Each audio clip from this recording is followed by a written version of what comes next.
존재 목적은 하나님을 기쁘시게 하면서 그로 인해서 영원히 즐거워하는 이것이 성도의 존재 목적입니다. 한마디로 하면 하나님의 영광을 위한 것, 이것이 성도의 존재 목적이라 이렇게 할 수 있겠어요. 그러면 하나님을 기쁘시게 하는 유일한 그것은 무엇인가? 그것은 하나님의 목적에 부응하는 것인데, 그것은 하나님의 뜻에 따라서 사는 것입니다. 에베소서 1장 4절에서 6절에 보면 우리를 거룩하고 흠이 없게 하시려고 그의 은혜의 영광을 찬미하게 하시기 위해서 우리를 부르셨다, 이렇게 말씀을 했어요. 우리를 하나님처럼 온전하고 거룩하고 깨끗한 자를 만드시려는 것이 하나님의 목적이 된다는 겁니다. 그렇기 때문에 이 목적을 이루는 것이 우리의 생애, 전 생애의 목적인 것을 알아서 어떠한 환경이나 어떠한 여건이 올지라도 구원을 이루는 이 일에 방해가 되는 것은 내 안에 있는 내 생각이라도, 지식, 내 몸의 어떤 행위라도 내 안팎의 모든 일들을 제거해야 되겠고, 이 일을 이루기에 필요한 모든 것은 어떠한 것이든 내 것으로 삼아서 이 구원을 이루는데 이용을 해야 되겠다는 거죠. 악한 것은 다 제거하고 좋은 것은 다 그것을 이용해서 구원을 이루어 나가야 된다는 거예요. 바울은 고린도 교회에 있었던 음행에 대해서 강경하게 대응치 못한 것을 책망하고 음행한 자를 교회에서 쫓아내도록 권고하고 있는 것은 8절에 말씀한 대로 오직 순전함과 진실함, 두 가지를 말을 했어요. 순전함과 진실함에 떡으로 하자, 이렇게 말씀을 했어요. 즉 우리의 전 생애를 하나님이 기뻐하실 수 있는 하나님의 형상을 이루는 이 일을 위해서 살기 위함이라, 이렇게 볼 수 있다 그 말이죠. 순전함과 진실함, 누룩 없는 떡, 이것으로 하나님께 드리고자 한다는 목적이라 그 말이죠. 그렇기 때문에 바울이 고린도 교회를 책망하고 거기서 왜 그 음행한 자를 내어 쫓지 못하느냐, 이렇게 말하는 것은 하나님의 영광을 위해서 그렇다는 거죠. 우리의 구원을 위해서 그렇다는 거예요. 하나님께 영광이고 우리에게는 구원이 되는 이 길로 우리는 나가야 된다는 거죠. 교회의 존재 목적이 그래요. 그러나 고린도 교회 성도들은 이 일에 대해서 어떻게 했어요? 무감각했다, 감각이 없었다 그 말이에요. 이 일을 심각하게 생각지 아니하고 오히려 교만해져서 이러한 일을 덮어두고 묵인하고 용인하고 용서하는, 이것이 하나님이 기뻐하는 일인 것처럼 그렇게 자기들이 자랑하고 있었다는 거죠. 자신들의 행위를 자랑하고 있었어요. 우리 교회는 사랑이 넘친다. 가난한 것도 용서해줬다. 우리 교회는 사랑이 넘친다. 부모에 대해서 불경한 행동을 해도 우리는 용서해줬다. 우리 교회는 사랑이 넘친다고 말하면서 경제적인 물질, 교회 재정을 마음대로 사용하거나 아니면 그것을 인해서 피해를 주거나 그래서 우리가 용서해 줬어. 수많은 것들을 마치 사랑이라는 미명 안에 포장하고 있어요. 근데 그 아래 포장한 것을 가만히 살펴보면 우리 교회 개척하고 나서 지금까지 같이 있었고 지금까지 함께 자라왔고 함께 성장했고 교회가 이렇게 되기까지 있었던 장로님이니까 용서해 주자. 이제 그렇게 된다 그 말이죠. 또 장로님 아들이니까 우리가 한번 봐줘야 되지 않나. 우리 교회를 개척한 목사님이니까 우리가 용서해 주지 않나. 그런 어떤 전제 조건에 들어가서는 안 된다는 거예요. 하나님 아버지 앞에서 공의로운 하나님 말씀으로 나가야 된다는 거죠. 그러니까 그들은 생각도 지식도 행동도 삐뚤어진 그것으로 형제를 사랑했다는 것을 포장하고 있었다는 거죠. 이것을 바울은 그것을 기뻐하지 않은 거예요. 그들은 외식과 교만과 그것으로 가득 찼어요. 그래서 교만으로 가득 찬 그 잘못이 어떤 것으로 드러나는가? 무엇인가? 이 본문을 통해서 보면 죄에 대해서 감각이 없는 무감각, 죄에 대한 일들에 대한 구별이 없는 무구별, 구별도 없이 살아간다 그 말이죠. 그들로 하여금 교만한 자들로 만들었고 자신들을 자랑하는 자로 만들었어요. 하나님이 기뻐 받으실 수 없는 제물이 된 것이에요. 하나님께 산제사를 드려야 되는데 제물이 더러워졌다 그 말이에요. 우리 자신이. 그러니 하나님이 받을 수가 없는 거죠. 처음부터 깨끗한 곳에 더러운 것이 섞이면 금방 구별해낼 수가 있어요. 요 쌀에 벌레 하나 들어갔네. 그러면 그 벌레 이렇게 골라내고, 콩이 있는데 팥이 들어갔네. 그러면 팥을 골라내고. 그런데 콩이나 팥이나 뒤섞여서 뭐가 뭔지 모르는 상태에 뭐가 하나 들어가면 표가 안 나요.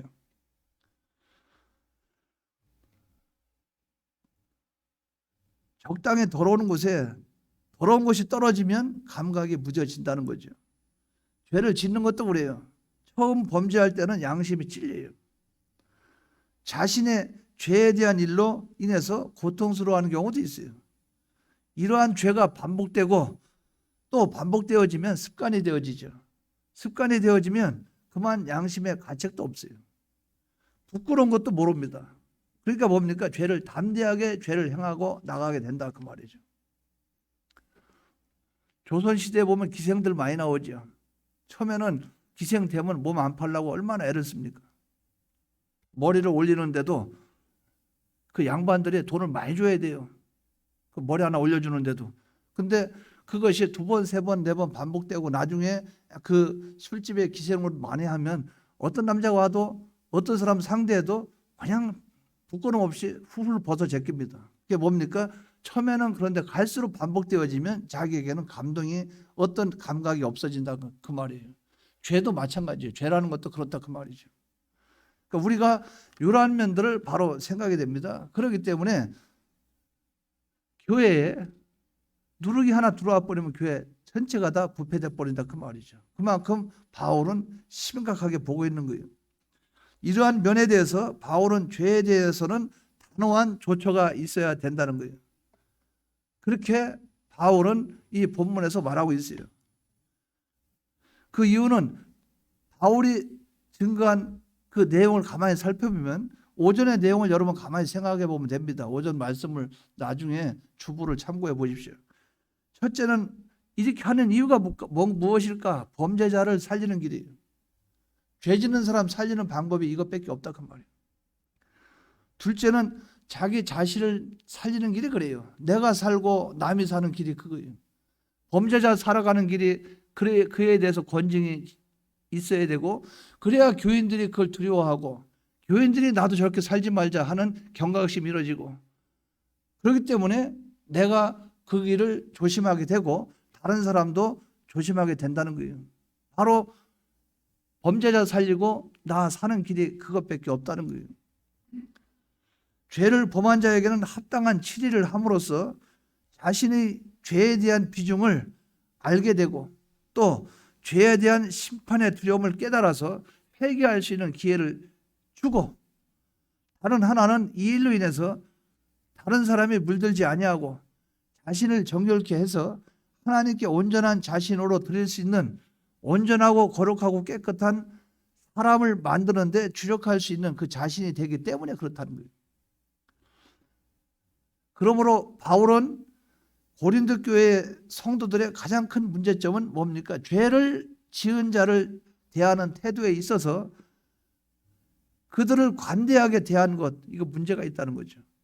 이러한 일에 대해서 통한이 여기지 않았다. 문제가 있다는 거죠. 그리고 이러한 자신들의 행위를 자랑하는 데 문제가 있다는 거예요. 여러분 어떤 때 보면 어떤 죄를 짓거나 범죄하거나 하나님이 기뻐하지 않는 일을 하거나 그러면 여기서 막 끌어올라야 되고 울분이 올라와야 되고 이제 그런 게 있어야 되는데 그런 게 많이 사라졌죠. 말세로 갈수록 자기를 사랑하고 이기주의가 되고 자기밖에 모르는 그런 시대가 됐다는 거죠. 저런 경우도 많이 있어요. 애를 안고선 아이고 이쁘다 애야 오르르 그 애를 이제 이쁘다고 꺽꺽꺽 해주는데 애가 그 얼굴에 대고 침을 태뱉어요.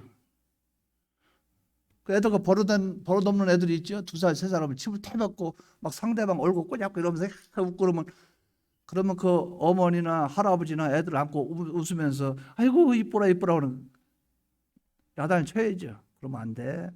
어때 할아버지한테 침을 뱉어 안 돼 이래야 되는데 아이고 이쁘면 닦으면서 괜찮아 이러면서 닦고 이러니까 애들이 그때부터 우상이 돼가지고 크면서 지금 애들이 보통 문제가 심각한 게 아닙니다. 그전에는 자녀들 낳으면 밭에서 일을 하고 막 그러잖아. 일을 하면 그 나무 있죠. 나무 기둥에다 끈을 묶어서 애기 끝에 발에다가 발목에다 끈을 묶어 놓으면 이제 멀리 가지 못할 거리를 재가지고 끈을 묶어 놓으면 혼자 일로 기어갔다가 다리 걸리면 울다가 절로 갔다 다리 걸리면 혼자 떼굴떼굴 놀면 부모는 가서 일을 해요. 일을 하다가 애가 심하게 울면 젖 먹을 때 되면 그때 가서 젖 먹이고 또 와서 일을 하고 이랬는데 지금은 부모가 쫓아다니면서 무슨 우상도 아니고 뭐 그렇게 그럴 때가 많이 있죠. 그게 뭡니까? 위하는 것이 아니고 망친다 그 말이에요. 교회에서도 그렇게 될 경우가 많이 있다는 거죠. 왜? 이 시각이나 목적이나 판단이 잘못되면 그래요. 그렇기 때문에 바울은 그것을 문제점으로 지적하고 있는 거예요. 남에 대해서 관대하고 통한이 여기지 않고 그런 것이 무슨 큰 자랑인 것처럼 여러분 사람들 보면 아무 말하고 얌전하게 가만히 있으면 저 사람은 성인군자예요. 그렇죠. 그런 사람들 때문에 뭐 일이 안 될 때가 있어요. 무슨 가타부터 말을 해야 되는데 그냥 앉아서 속에 뭐가 들어있는지 뭐 있는지 예를 들어서 지혜가 없고 미련한 자가 입 다물고 가만히 있으면 지혜로운 자처럼 여김을 받는다고 그랬어요. 잠언서에는. 그럴 때는 입 다물는 게 낫지요. 근데 어떤 일이나 어떤 무엇이 있을 때 거기서는 말을 할 때는 해야 되는데 이런 다수 이 문제가 있다 그 말이죠. 하나님 아버지 앞에서는 자기 마음에 죄나 무슨 일이 있으면 마음에 통한이 여기는 그것이 바로 있다 그 말이에요. 근데 그것이 없다면은 둘 중에 하나입니다. 똑같은 거기에 죄로 물들어서 같은 빨간색이나 검은색 그것이 아니거나 그것이거나 아니면 그거보다 더 시커먼 그 속에 악이나 죄가 차 있거나 그러면 분개가 안 나오죠. 같은 부류의 사람 같으면 가재가 가재 보고 욕합니까? 욕 안 하죠. 근데 우리가 정말 하나님 앞에 신앙으로 나가려고 한다면 자기 속에 분통함이 있어야 된다. 죄에 대해서. 그래서 바울은 범죄한 자를 대하는 태도에 있어서 두 가지를 강조했어요. 첫째는 어떠한 일을 하든지 주의 이름으로 해야 된다는 거예요. 주의 이름으로 해야 된다. 주의 이름으로. 옳고 그런 판단은 주의 이름으로 해야 되지 인간의 견해나 인간의 뜻이나 그런 걸 하면 안 된다. 둘째로는 공동의 책임을 지워야 한다는 거예요. 공동의 책임. 전체가 같이 책임을 지고 이러한 일을 하여야 한다는 거예요. 주의 뜻을 위해서 주의 일을 위해서 해라. 이것을 우리가 바로 붙잡기 바랍니다. 두 가지요. 뭡니까? 주의 이름으로 할 것. 또 하나 공동적인 책임을 지면서 할 것. 교회에서 권직이나 치리를 할 때 주의 앞에서 해야 되는 거예요. 주의 이름으로. 그리고 공동적인 책임을 지는 그것으로 해야 된다는 거예요. 이번에 어떤 일이 있었는데 다른 사람은 이제 그 자리에 없었던 사람 제3자들은 저한테 뭐라고 하겠죠. 안 한다고 하면 되지. 왜 해가지고 그러냐. 왜 자꾸 그런 일만 맡아서 하냐. 그러나 그 자리에 가보면 그렇지 않아요. 아무리 도망가도 딱 끝까지 쫓아오면서 결정을 해버리면 어쩔 수 없을 때가 있어요. 근데 어떤 문제가 있느냐. 공동적인 책임을 져야 되죠. 공동적인 책임을 져야 되는데 공동적인 책임을 안 지려고 하기 때문에 어떤 사람을 뽑아놓고 뒤에서 싹 빠져나가고 이 사람한테 떠다 밀어놨다. 일을 맡겨놔 버렸다. 그래도 어쩔 수 없이 그 다른 사람은 어떻든 간에 그 전체 단체를 생각해서 희생할 수밖에 없는 상황이 온다 그 말이죠. 우리가 이런 면도 생각해 볼 수가 있겠어요. 여러분 성경의 사사기입니까? 저 기억이 잘 안 나는데 너희가 우리의 왕이 되라. 그러니까 내가 포도 열매를 따서 그 아름다운 그 열매를 따서 포도주를 즙을 다른 사람에게 그걸 제공하고 바치면 복이 되는데 내가 이걸 버리고 내가 이스라엘 왕이 되겠느냐? 또 이 무화과나무 나오는 이 무화과나무 기름으로 감람류 기름 이것을 마다하고 내가 그러겠느냐? 그런 내용이 나오죠. 근데 그게 어느 부분입니까? 요담입니까? 요담이 그런 저주를 한 겁니까? 근데 지금 갑자기 기억은 잘 안 나요. 그러니까 나중에 다 싫다고 하니까 나중에 가시나무한테 말하니까 내 밑에 와서 무릎 꿇고 다 고개 숙여라. 그렇지 않으면 불이 나와서 니들 다 살으리라 나왔다 그 말이죠. 근데 그 말씀에 대해서 성경을 잘 이해를 못한 사람들은 그런 게 있어요. 아니 뭐 그걸 가시나무한테 왕이 되라고 뭐 하고 막 이게 진정한 뜻이 무엇일까?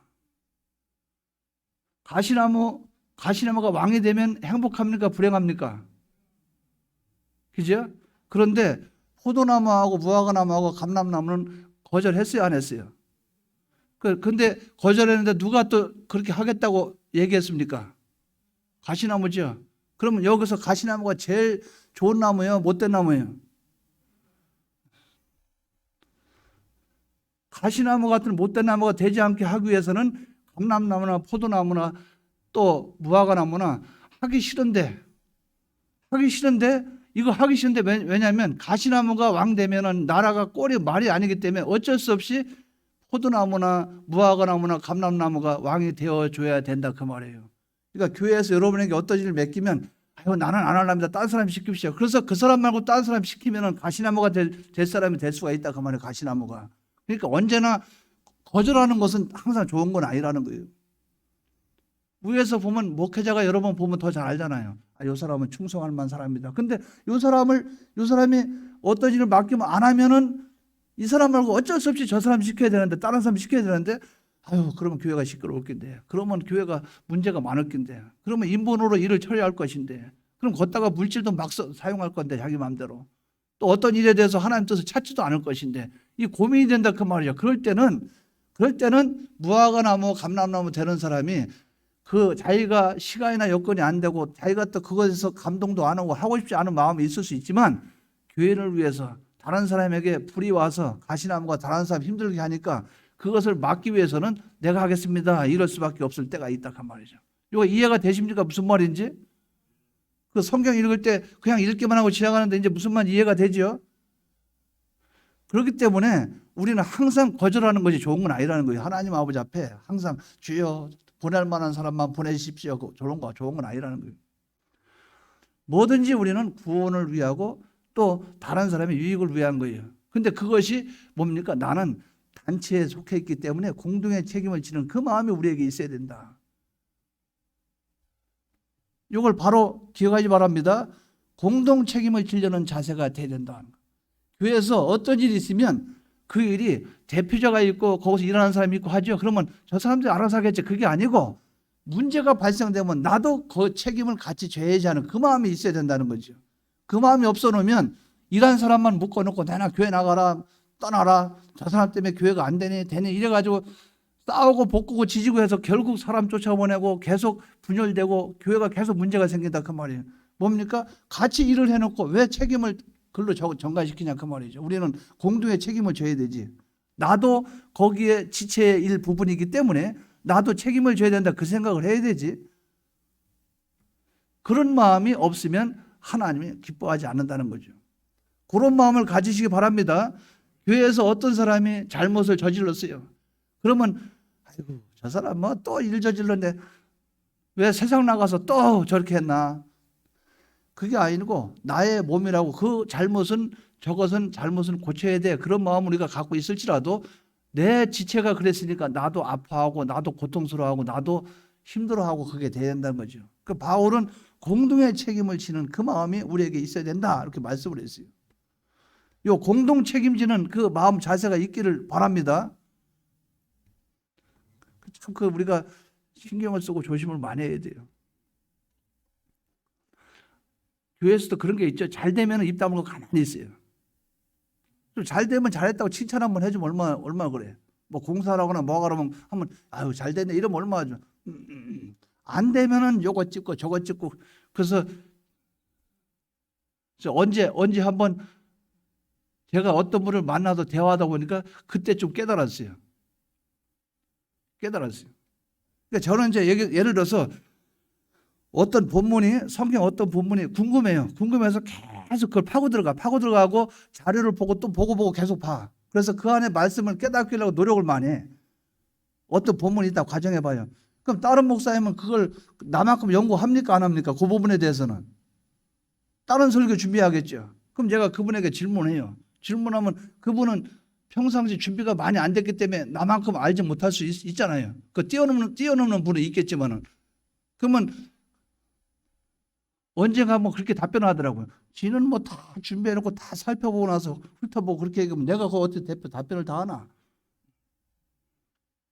무슨 말인지 알죠? 그래서 일도 어떤 일을 할 때 아이디어 없고 아이디어나 모든 걸 같이 한 것도 아니고 그냥 가만히 아이디어도 한 번 짜는 적도 없고 거기에 생각해 본 적도 없다가 딱 해놓으면은 이렇게 보고선 여기 파란색이 하나 들어가는 게 좋은데 아이고 왜 저렇게 했는 거. 그러니까 그걸 지적을 내가 그걸 느꼈다 그 말이야. 아 그걸 말하는 거구나.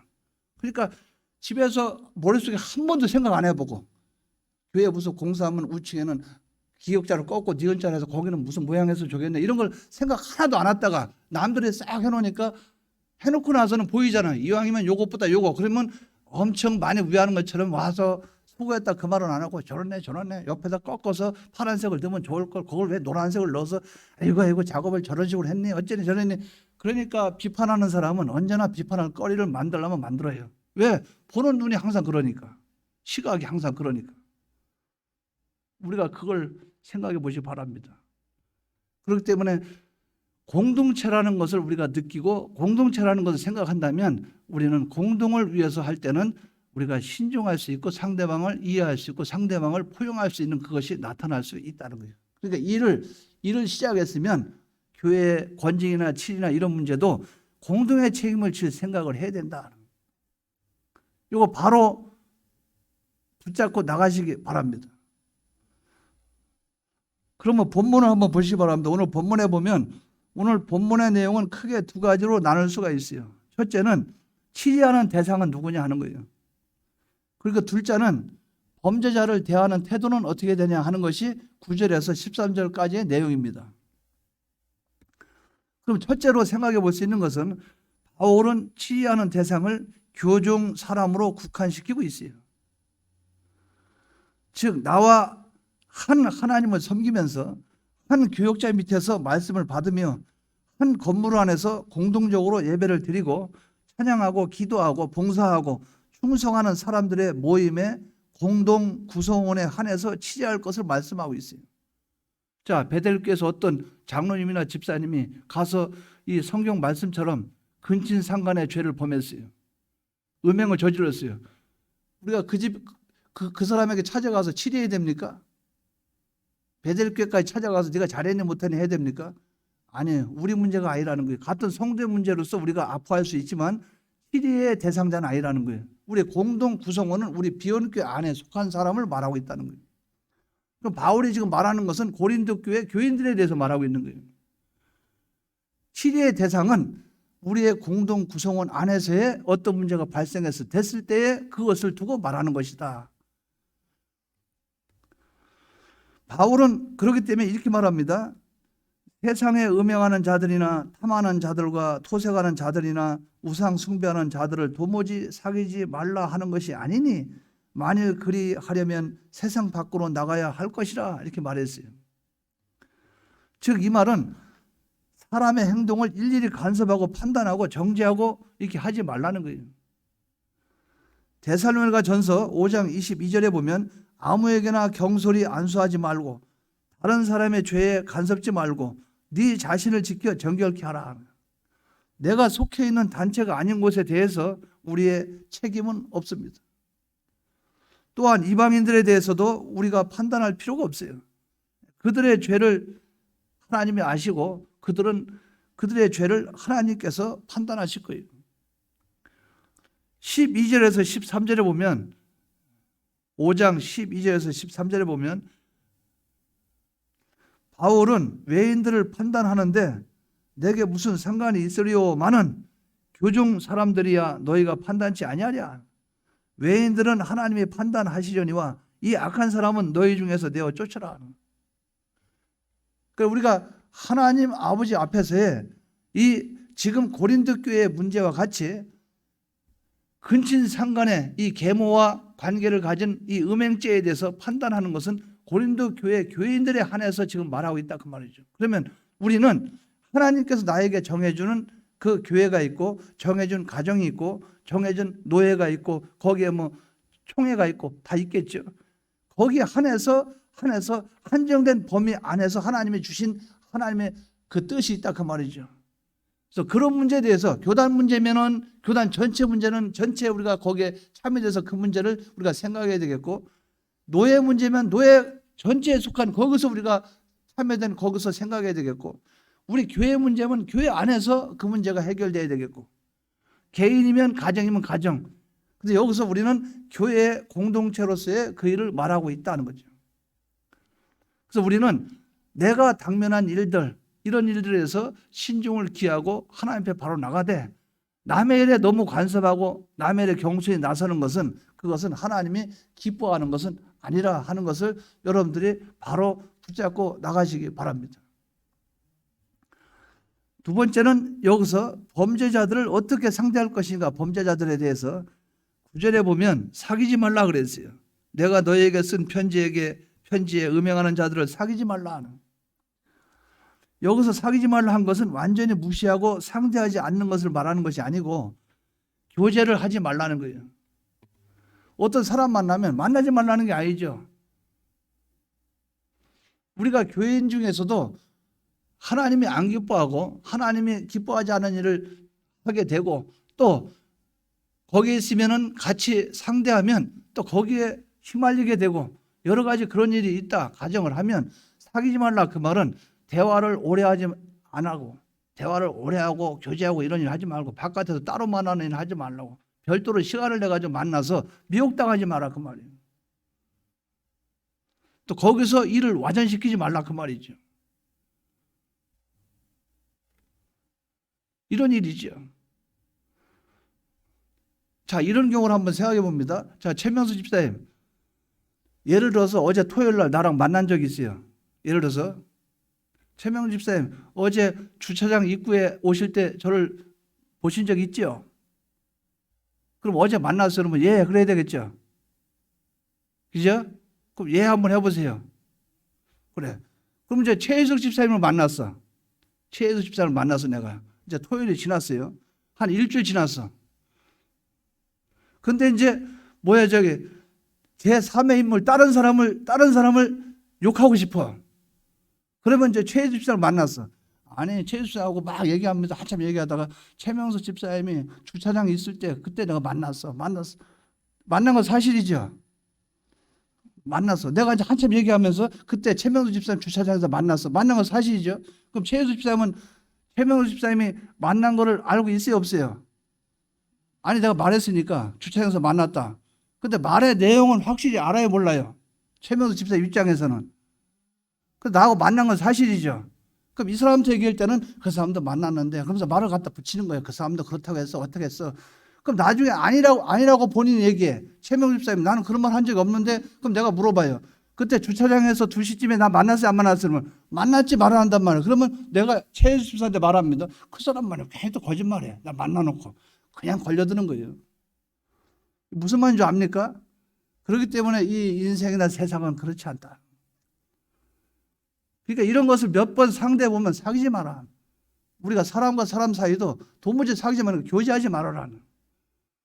이게 무슨 뜻인지 여러분들이 알 거예요. 우리는 하나님 아버지나 사람도, 우리가 이웃에 가면 사람 만나면 그런 게 있죠. 사람 만나기만 하면, 그러니까 우리 교회에서도 문이 있죠. 문만 살짝 열어보면 막 열고 들어온 사람이 있어. 들어와가지고 10,000원이나 20,000원 달라는 사람이 있어요. 어떻게 알고 들어오는지 문만 열면 팍 들어와요. 그러면 그 사람이 못 들어오게 하려고 다음에 문을 잠궈야 돼, 안 잠궈야 돼요? 잠궈야 되죠. 그러면 제가 여러분에게 광고하겠죠. 예배 끝나고 밖에 나갈 때 문을 꼭 잠그고 가세요. 그렇게 얘기하겠죠. 왜? 못 들어오게 하려고. 그러면 그 사람이 나중에 어떤 일이 있어서 개인적으로 만날 수는 있죠.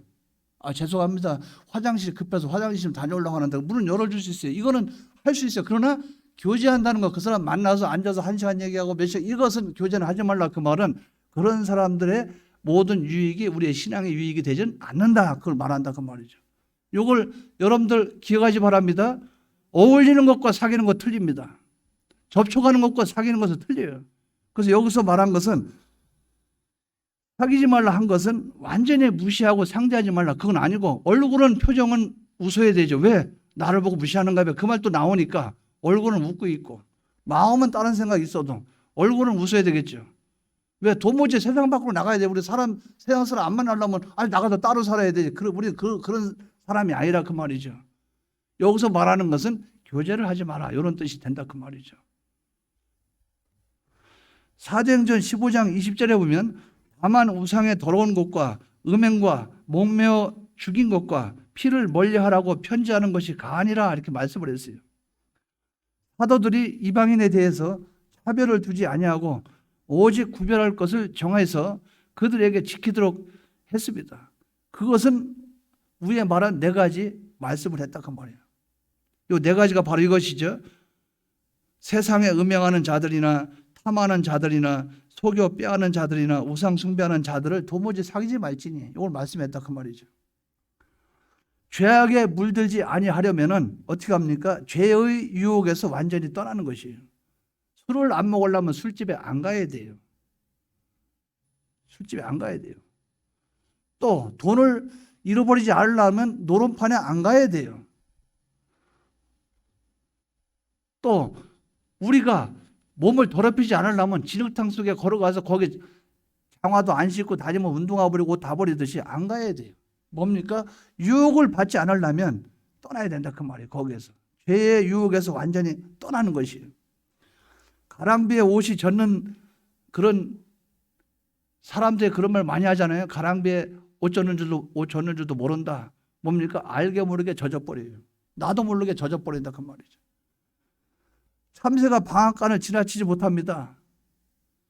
죄의 유혹이 우리 주위에 가득할 때 이것을 이길 만한 힘이 없어요. 아예 떠나는 것이 자신을 지키는 것이에요. 어떻게 보면 요셉이 보디발의 집에서 떠난 것이 복입니다. 어떻게 보면 누명 써가지고 아예 감옥에 들어가 있는 것이 복일지도 몰라요. 만약에 이렇게 한번 생각해 보십시오. 요셉이 잠을 자고 있는데 그 보디발의 아내가 잠자는데 몰래 들어와서 홀딱 벗고 이불 속에 기어 들어와서 거기서 누워가지고 뭐 유혹을 했다 생각해 봐요. 그러면 요셉은 죽습니다. 깜빵에 가는 게 아니라 보디발에게 그 소문 나면 모가지 날아갑니다. 나는 그런 적이 없는데 갑자기 들어와서 그랬습니다. 제가 어떻게 볼 때, 어떻게 보면 하나님이 요셉에게 복을 주신 것이 아닌가. 우리는 감옥에 가도 복이요, 어디 가도 복이요, 다 복인 거예요.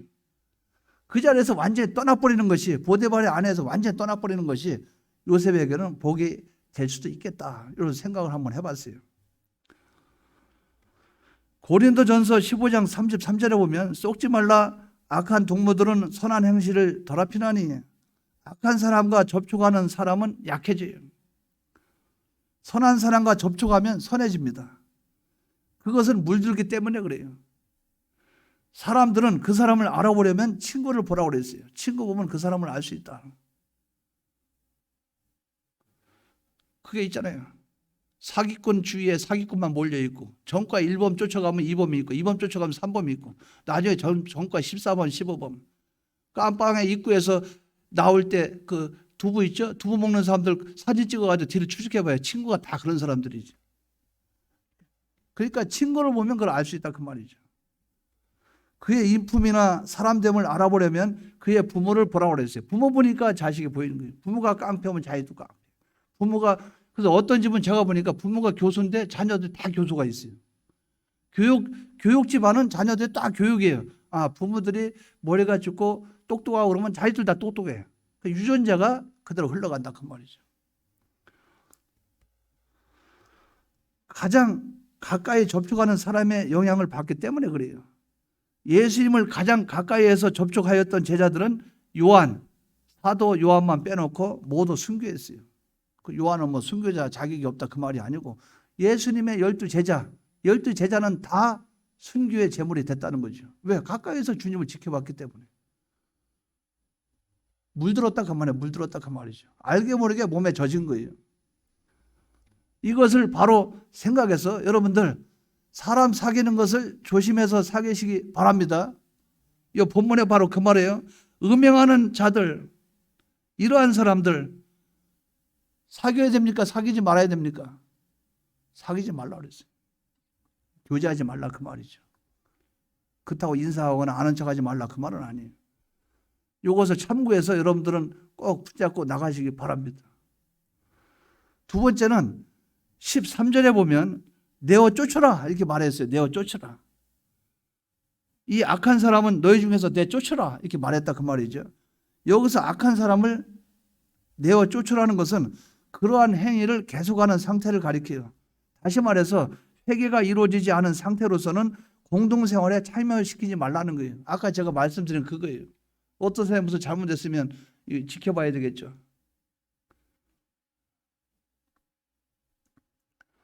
그 어떤 교회에 있을 때 어떤 아가씨가 있었는데 그 아가씨가 정신적으로 좀 안 좋아요. 정신적으로. 근데 정신적으로 안 좋은데 어떤 그 습관이냐면 남의 것을 자꾸 가져가는 습관이 있어요. 그러니까 주위에 어떤 교회에 어떤 택배가 오거나 뭐가 오면 없어져.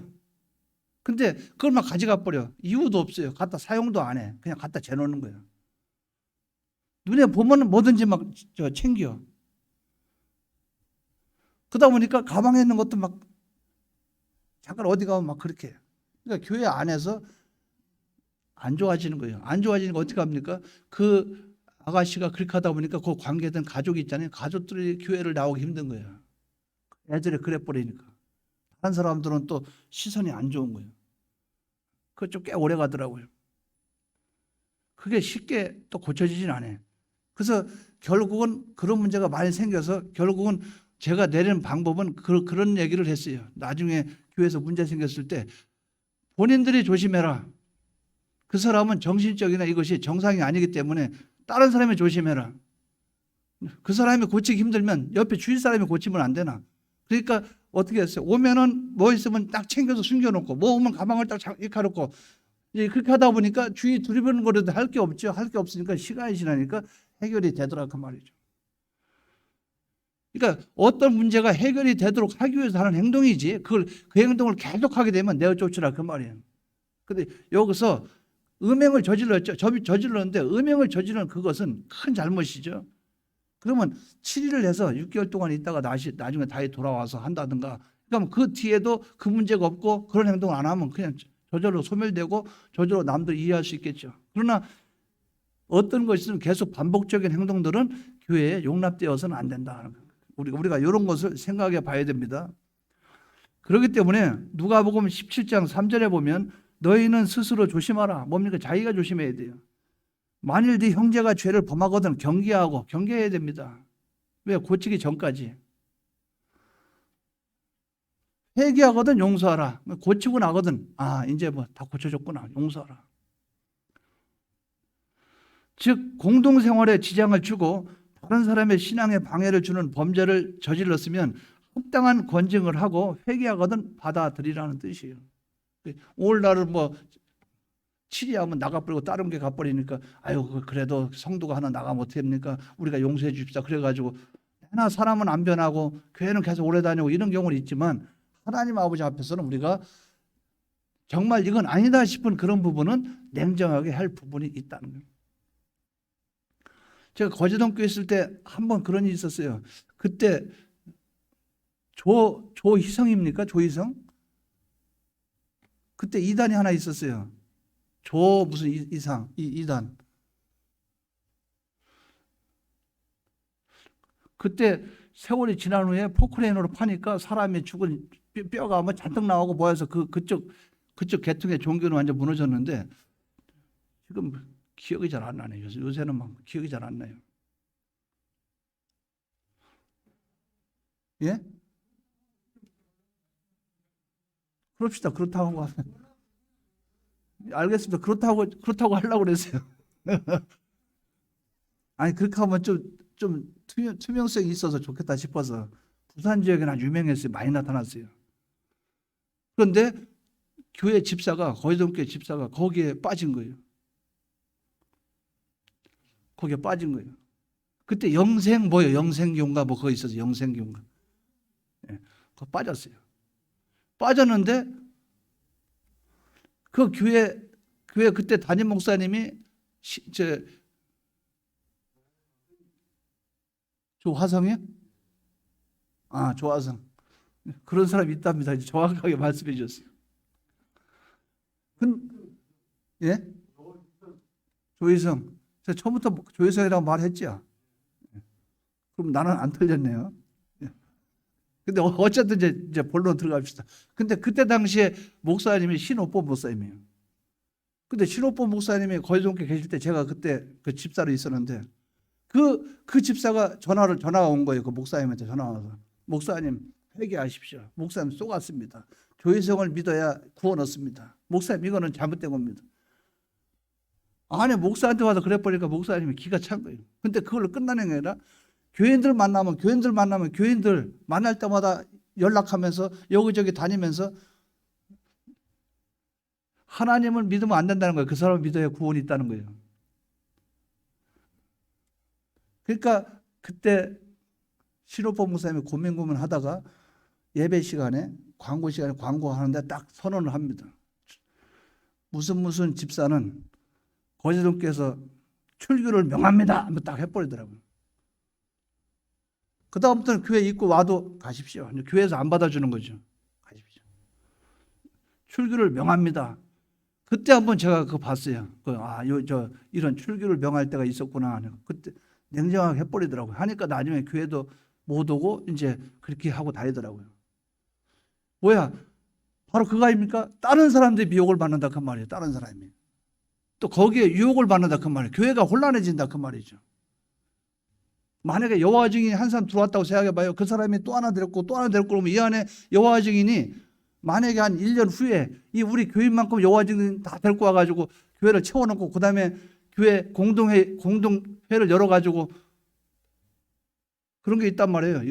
공동의회를 열어서 나를 쫓아내고 자기들 속한 여호와 증인이나 아니면 구원파나 요새 뭡니까 자주 하는 게 이만희 그쪽에는 교역자를 파송을 한단 말이에요. 내가 잘 아는 목사님이 따라 와가지고 그 사람이 와서 교회를 딱 장악하고 나서 교회를 완전히 바꿔버리고 싹 삼켜버리고 그게 추수꾼들이 하는 그들의 전략 전설이 있다 그 말이에요.